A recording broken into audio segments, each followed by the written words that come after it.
Куды раптам з'ехаў Лукашенко? Хто стаіць за збеглым польскім суддзёй? І чаму з'ехала за мяжу вядучая БТ, якая працавала з унучкай Лукашэнкі?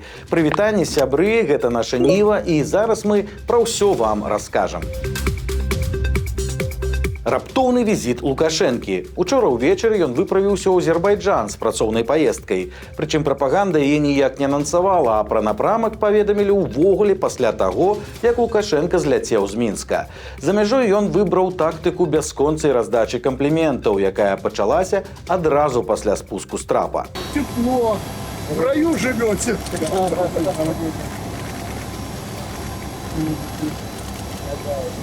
Скажи, как ты себя чувствуешь? Адзначым, праўда, што ў Баку цяпер такое ж надвор'е, як у Мінску. Сёння адбылася сустрэча з прэзідэнтам Азербайджана Ільхамам Аліевым, з якой стала зразумела асноўная мэта лукашэнкаўскага візіту. Калі коратка, то ён хоча неяк зарабіць.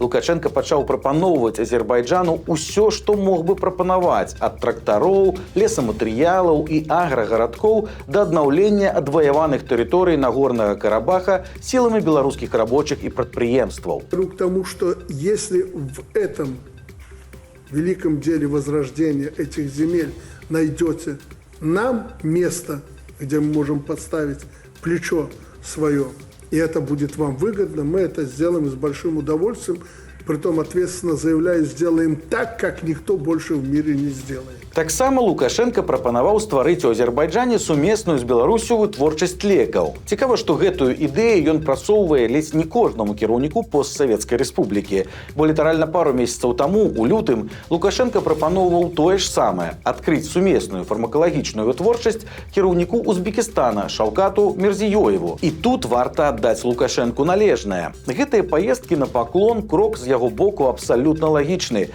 У сітуацыі, калі Беларусь усё больш ізалюецца ад астатняга свету, Лукашенко чапляецца за любую міжнародную магчымасць. А Узбекістан і Азербайджан маюць за спінамі моцных партнёраў. У першым выпадку гэта Кітай і Індыя, у другім, адпаведна, Турцыя. І Лукашенко, падобна, плануе прышмыгнуць такім чынам на вялікія рынкі гэтых партнёраў. Схема хітрая і разумная, але ж ці рэалізуецца яна, залежыць ужо не ад яго. Беларусам замежжа пагражаюць канфіскацыяй маёмасці за ўдзел у святкаванні Дня волі. Следчы камітэт заявіў, што ўключыў адразу 104 прозвішчы ў спіс падазраваных па так званай крымінальнай справе беларусаў замежжа. Неназваных фігурантаў вінавацяць у тым, што сваім удзелам у маршах да 25 сакавіка яны паспрыялі ізаляцыі афіцыйнага Мінска і скампраметавалі лукашэнкаўскі рэжым. Цяпер гэтым людзям пагражаюць завочнымі судамі, зарыштам і канфіскацыяй кватэр і іншай маёмасці. Вядома, што па месцы жыхарства некаторых фігурантаў уже прыходзілі з обшукамі. Падобна, з набліжэннем наступных прэзідэнцкіх выбараў ціск на беларусаў замежжа будзе толькі ўзмацняцца. Патэнцыйнай крымінальнай адказнасцю на радзіме іх спрабуюць адвадзіць ад любой палітычнай актыўнасці. Нядаўна быў першы трывожны званочак. На беларуса, які жыве ў Польшчы, завялі крымінальную справу за рэпост навіны і збіраюцца завочна яго судзіць. Для разумення беларусаў унутры краіны караюць за такое толькі адміністратыўкай. Цяпер вось трывожны званочак нумар 2, і ён яўна не апошні. Страшная трагедыя ва Ўздзенскім раёне. Дзядуля на машыне задавіў сваю ўнучку. 74-гадовы мужчына выязджаў задам са двара на мікрааўтобусе і наехаў на гадавалую дзяўчынку, якая гуляла каля дома. Яго ўнучка памерла на месцы аварыі. На кіроўцу завялі крымінальную справу за кіраванне транспартным сродкам, якое па неасцярожнасці прывяло да смерці чалавека. Вядома, што падчас трагедыі мужчына быў цвярозым. Чарговая вядучая БТ з'ехала з Беларусі. Ганна Любянкова працавала на розных спаборніцтвах, вяла навіны спорту, а таксама шоу «Героі перазагрузка», дзе ў пары з ёй была ўнучка Лукашэнкі, Дар'я. Таксама Любянкова вяла і спартыўныя мерапрыемствы з удзелам непасрэдна Александра Лукашэнкі. Але цяпер раптам звальнення з канала, якому яна аддала 10 гадоў і эміграцыю ў Ізраіль. Выявілася, што яўрэйскія карані мае муж Ганны, трэнер па плаванні Ягор Дадолеў. Прычым рэпатрыявацца яны планавалі яшчэ ў снежні, але Любянкова настаяла на тым, каб дачакацца канцу біятлоннага сезону і скончыць усе справы на БТ. Цяпер у планах каментатаркі ўладкавацца на які-небудзь рускамоўны тэлеканал ці радыёстанцыю ў Ізраілі. Беглы польскі суддзя выпадкова спаліў свае кантакты ў тэлеграме. Там знайшлося шмат чаго цікавага. Томаш Шмідт пасля ўцёку ў Беларусь ездзіць па краіне, ходзіць па рэстаранах і гандлёвых цэнтрах, а таксама раздае інтэрв'ю. У іх ён хваліць Лукашэнку, пляжыць кіраўніцтва Польшчы і так званы калектыўны захад, а таксама адмаўляе ўсе абвінавачванні ў тым, што ён даўні агент, але выглядае не вельмі пераканаўча. Так, у сераду ён выпадкова апублікаваў у свой тэлеграм-канал скрыншот са спісам сваіх кантактаў у тэлеграме. Допіс быў выдалены, але застаўся ў архіве. На яго звярнула ўвагу выданне Reform News. У апублікаваным спісе польскія і расійскія палітыкі ды прапагандысты. Сярод іх, напрыклад, журналіст і эксперт па працы спецслужб Сергей Карнаухаў. Ён раней заяўляў, што даўно кантактаваў са Шмідтам, але адмаўляў гіпотэзу, што той мог быць завербаваны расійскімі спецслужбамі. Але самы цікавы кантакт – гэта карыстальнік з нікам OnlyOne і лагатыпам тэлеграм-канала «Беларускі сілавік». Гэты аккаунт выкарыстоўвае супрацоўнік Губазік Артур Гайко. Ён вядомы тым, што 9 месяцаў быў у камандзе «Чорнай кнігі Беларусі» і нават здолеў узначаліць яе. Ён меў доступ да бота, куды дасылалі інфармацыю для канала. Праз гэта дзесяткі, калі не сотні, чалавек былі асуджаныя на сур'ёзныя тэрміны.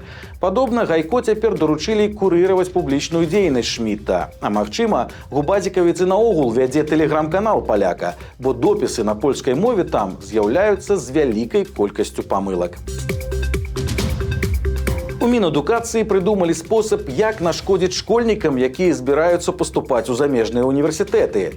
Бацькі некаторых 11-класнікаў звярнуліся ў рэдакцыю партала «Зеркала» з праблемай. Для паступлення ад іх дзяцей патрабуюць даведку, што школа, якую яны сканчваюць, можа выдаваць дакументы дзяржаўнага ўзору. Але дэпартамент кантролю якасці Міністэрства адукацыі раптам пачаў адмаўляць у выдачы падобных папер. Гэта тлумачыць тым, што гэта не прадугледжана законам і нібыта раней такія даведкі наогул нельга было выпісваць. Чаму ж іх тады выдавалі? Загадка. У ведомстве журналістам пацвердзілі сітуацыю з даведкамі. Там заявілі, што ўсе беларускія школы і так маюць акрэдытацыю і па змоўчанні выдаюць дакументы дзяржаўнага ўзору. А тым, ад каго патрабуюць пацвярджэння гэтага, параілі пісаць электронны зварот у міністэрства. Пагром на могілках пад Фаніполем. На вясновых канікулах двое малых, хлопчык і дзяўчынка 11 і 12 гадоў, не знайшлі чым заняцца і наведаліся на могілкі вёскі Вязань. Увагу дзяцей прыцягнула пахаванне з дзіцячымі цацкамі. Яны знялі адзенне з лялек, разабралі цацкі на часткі і раскідалі іх па наваколлі. Таксама малыя паз'ядалі цукеркі з магілы, нават паспрабавалі выпіць невядомую вадкасць з чаркі, якая стаяла на адным з пахаванняў. Праўда, парачку хутка знайшла міліцыя. Цяпер праблемы будуць і ў дзяцей, і ў іх бацькоў. Шкода ад малых хуліганаў ацэньваецца ў 700 рублёў. Беларускі бізнесмен гразіў еўрапейскай кампаніі санкцыямі, а цяпер сядзе ў турму. 36-гадовы Юрый Ольховік кіраваў кампаніяй, якая займалася пастаўкамі абсталявання для кантролю матэрыялаў на вытворчасці. Ён працаваў у асноўным з дзяржаўнымі заводамі і, каб пазбаўляцца ад канкурэнтаў, прыдумаў хітры план. Ольховік пісаў скаргу на тэндерную прапанову фірмы-канкурэнта, у якой указваў на нібыта неадпаведнасць іх абсталявання. Такая скарга зацягвала закупку і давала яму час для пошуку патрэбнага абсталявання па ніжэйшых цэнах. У некаторых выпадках фірму, на якую прыйшла скарга, увогуле выключалі з тэндараў. Апошні такі фокус скончыўся для бізнесмена кепска. У адным з тэндараў на пастаўку падсанкцыйнаму беларускаму заводу перамагла еўрапейская кампанія. Ольховік напісаў лісты ў розныя еўрапейскія інстанцыі, дзе ўказаў, што фірма парушае санкцыйны рэжым, маўляў, супрацоўнічае з Беларуссю. У выніку на Ольховіка звярнулі ўвагу беларускія сілавікі. Пастаўка ўсё роўна адбылася. А мужчыну затрымалі, абвінавацілі ў закліках да санкцый супраць Беларусі і цяпер будуць судзіць. Пагражае хітраму бізнесмену дзікі тэрмін ад 4 і ажно да 12 гадоў калоніі.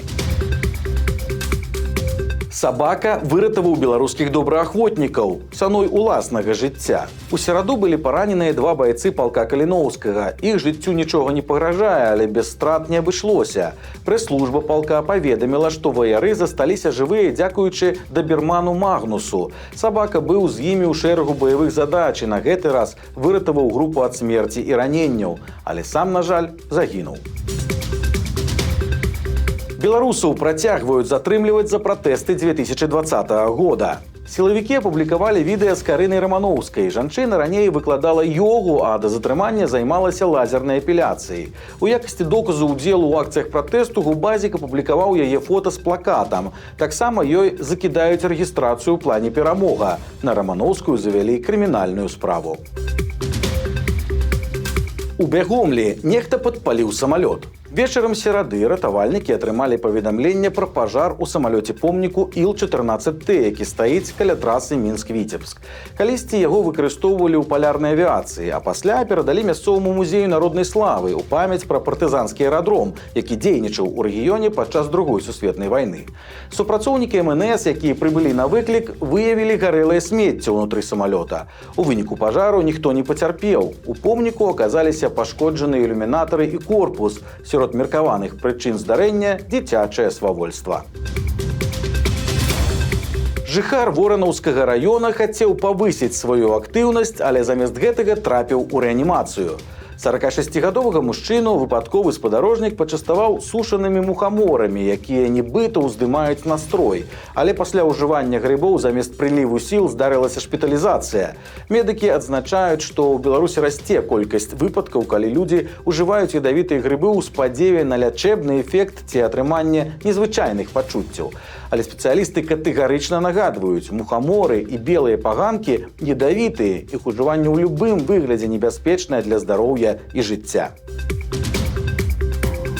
Пара беларускіх рамеснікаў паказала свой унікальны занятак. Сняжана і Алексей – жонка і муж, якія займаюцца вырабамі мініяцюр на замову. Могуць стварыць інтэр'ер на любы густ, хоць з казкі, хоць з фантастычнага фільма. Але апошнім часам самыя папулярныя замовы – гэта вясковыя хаткі і пакойчыкі з дзяцінства кліентаў. Таму, калі вы сумуеце па бабуліным дамку, прыносьце майстрам фота і рыхтуйцеся атрымаць свой мініяцюрны цуд. Каштаваць гэта будзе каля 800 рублёў.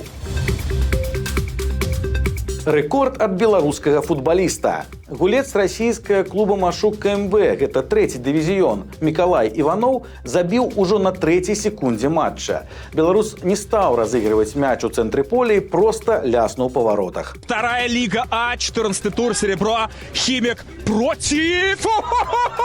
Да не может быть! Не может быть! Матч начался! Свисток! Это я вижу своими глазами! Вау! У прэс-службе Машука назвалі гол Іванова самым хуткім у гісторыі футбола. Клуб нават збіраецца звяртацца ў кнігу рэкордаў Гіннеса, але з прызнаннем могуць узнікнуць праблемы. Пасля расійскага ўварвання ва ўкраіну арганізацыя прыпыніла ўсе адносіны з Расіяй і Беларуссю. Але чаму б не паспрабаваць? Вось такія навіны чацвярга. Ставце свае лайкі альбо дызлайкі, пішыце каментары і падпісвайцеся на наш канал, каб нічога не прапусціць. Ну і, канешне, чытайце нашу Ніву, глядзіце нашу Ніву і любіце Беларусь. Да сустрэчы заўтра.